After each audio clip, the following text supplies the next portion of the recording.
വിജയപരാജയങ്ങൾ cinema ഫീൽഡിൽ സാധാരണമാണ്. പക്ഷേ ഏറെ ഹൈപ്പുകൾ സൃഷ്ടിച്ച് അവസാനം നിർമ്മാതാക്കളുടെ സിനിമാ ചോറ് കൊലച്ചോറാക്കിയ ചിത്രങ്ങളുമുണ്ട്. പബ്ലിസിറ്റി കൊണ്ടും പ്രമോഷൻ കൊണ്ടും മിന്നിത്തിളങ്ങിയ പല ചിത്രങ്ങളും അബ്രപാളികളിൽ തോൽവി ഏറ്റുവാങ്ങുന്നത് നാം കണ്ടിട്ടുണ്ടല്ലോ. അത്തരം ചില ഓവർ ഹൈപ്പ് ഫിലിം ഡിസാസ്റ്റേഴ്സാണ് MMC ഇന്ന് നിങ്ങളുടെ മുന്നിൽ അവതരിപ്പിക്കുന്നത്. കാസിനോവ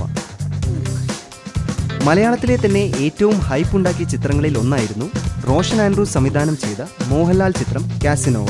മലയാള സിനിമ ഇന്ന് വരെ കണ്ടിട്ടില്ലാത്ത അതിസാഹസിക ആക്ഷൻ രംഗങ്ങൾ നിറഞ്ഞതായിരിക്കും ഈ ചിത്രം എന്ന് അന്ന് വാർത്തകൾ ഉണ്ടായിരുന്നു. ആരാധകരുടെ പ്രതീക്ഷകൾ വാനോളം ഉയർത്തിയ കാസിനോവ പക്ഷേ ബോക്സ് ഓഫീസിൽ പരാജയമായി. ഗാങ്സ്റ്റർ ഫസ്റ്റ് ലുക്ക് പോസ്റ്ററും മമ്മൂക്കയുടെ കിടിലൻ സ്റ്റിൽസുമായി വൻ ഹൈപ്പ് ഉണ്ടാക്കിയ ചിത്രമായിരുന്നു ഗാങ്സ്റ്റർ. ബിഗ് ബിയെ പോലെയോ അതിനു മുകളിലോ ഒരു സ്റ്റൈലൻ ചിത്രം പ്രതീക്ഷിച്ചെത്തിയ ആരാധകർക്ക് തിയേറ്ററിൽ നിന്നും നിരാശരായി മടങ്ങേണ്ടി വന്നു. ഡബിൾ ബാരൽ പോസ്റ്ററും സ്റ്റില്ലും ട്രെയിലറും എല്ലാം കണ്ട് മലയാളത്തിൽ ഇന്ന് വരെ കാണാത്ത മെക്സിക്കൻ സ്റ്റൈലിലുള്ള ഗാങ്സ്റ്റർ ആക്ഷൻ ഡാർക്ക് കോമഡി പ്രതീക്ഷിച്ചെത്തിയ ആരാധകർ പക്ഷേ തിയേറ്ററിൽ നിരാശരായി.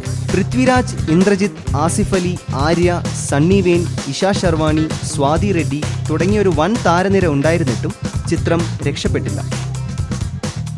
സാഗർ ഏലിയാസ് ജാക്കി 20-ാം നൂറ്റാണ്ടിലെ സാഗർ ഏലിയാസ് ജാക്കി വീണ്ടും വരുന്നു എന്ന വാർത്ത മോഹൻലാൽ ആരാധകരിൽ ഉണ്ടാക്കിയ പ്രതീക്ഷ ചെറുതൊന്നുമല്ലായിരുന്നു. ബിഗ് ബിക്ക് ശേഷം അമൽ നീരദ് സംവിധാനം ചെയ്യുന്ന ചിത്രം കൂടിയായപ്പോൾ പ്രതീക്ഷകൾ ആകാശം മുട്ടിയായിരുന്നു.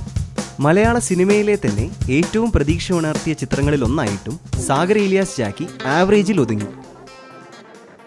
The king and the commissioner തിയേറ്ററുകളിൽ പ്രകമ്പനമുണ്ടാക്കിയ രണ്ട് ഉശിരൻ കഥാപാത്രങ്ങൾ ഒന്നിച്ചെത്തിയ ചിത്രമായിരുന്നു the king and the commissioner.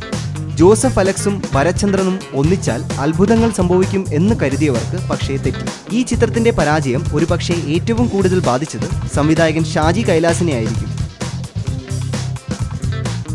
Laila ഓ ലൈല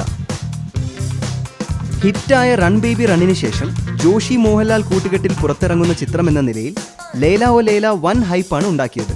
ഏറെ നാളുകൾക്ക് ശേഷം ലാലേട്ടന്റെ ഒരു കിടിലൻ ആക്ഷൻ ചിത്രം കാണാനെത്തിയവർക്ക് വൻ നിരാശ സമ്മാനിച്ച് ലൈല ഓ ലൈല പരാജയമായി മാറി. കമ്മത്ത് ആൻഡ് കമ്മത്ത് മമ്മൂട്ടിയും ദിലീപും ഒന്നിച്ചെത്തിയ ഈ ചിത്രവും ആരാധകരെ തൃപ്തിപ്പെടുത്തിയില്ല. പോക്കിരി രാജ എന്ന സൂപ്പർ ഹിറ്റിന് ശേഷം മമ്മൂട്ടി ഉദയകൃഷ്ണ സിബി കെ തോമസ് തിരക്കഥയിൽ അഭിനയിച്ച ചിത്രമായിരുന്നു ഇത്. റെഡ് ചില്ലീസ് 2009 പുറത്തിറങ്ങിയ റെഡ് ചില്ലീസ് മോഹൻലാൽ ഷാജി കൈലാസ് കൂട്ടുകെട്ടിലെ 7ാമത്തെ ചിത്രമായിരുന്നു. നരസിംഹത്തിന് ശേഷം അതുപോലെയൊരു ബ്ലോക്ക് ബസ്റ്റർ നൽകാൻ ഈ ജോഡിക്ക് കഴിഞ്ഞിട്ടില്ലെങ്കിലും ആരാധകർ വൻ പ്രതീക്ഷയോടെയാണ് ഓരോ ചിത്രത്തിനും തിയേറ്ററിലെത്തിയിരുന്നത്. താണ്ഡവം, നാട്ടുരാജാവ്, ബാബ കല്യാണി, അലിബായ് എന്നിവയായിരുന്നു നരസിംഹത്തിന് ശേഷം പ്രതീക്ഷയോടെ തിയേറ്ററുകളിലെത്തിയ ആരാധകരെ നിരാശരാക്കിയ ചിത്രങ്ങൾ.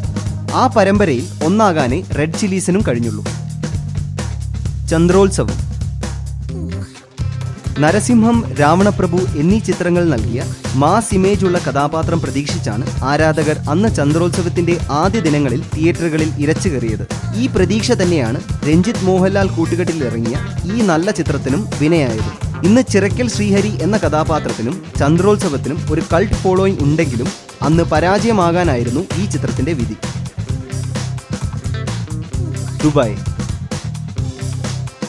മമ്മൂട്ടി ജോഷി കൂട്ടുകെട്ടിന്റെ ദുബായ് അന്ന് മലയാള സിനിമയിലെ ഏറ്റവും ചിലവേറിയ ചിത്രങ്ങളിൽ ഒന്നായിരുന്നു. ഏതാനും ചില രംഗങ്ങൾ ഒഴികെ പൂർണ്ണമായും UAE-യിൽ ഷൂട്ട് ചെയ്ത ഈ ചിത്രം 2 വർഷത്തോളം എടുത്താണ് പൂർത്തിയാക്കിയത്. എന്നാൽ മലയാളത്തിലെ ഏറ്റവും വലിയ ബോക്സ് ഓഫീസ് പരാജയങ്ങളിൽ ഒന്നായി മാറി ദുബായ്.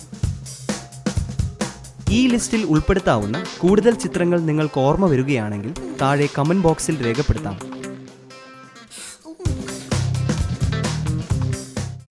കൂടുതൽ സിനിമാ വിശേഷങ്ങൾക്കായി സബ്സ്ക്രൈബ് ചെയ്യൂ മലയാളം മൂവി സെൻട്രൽ.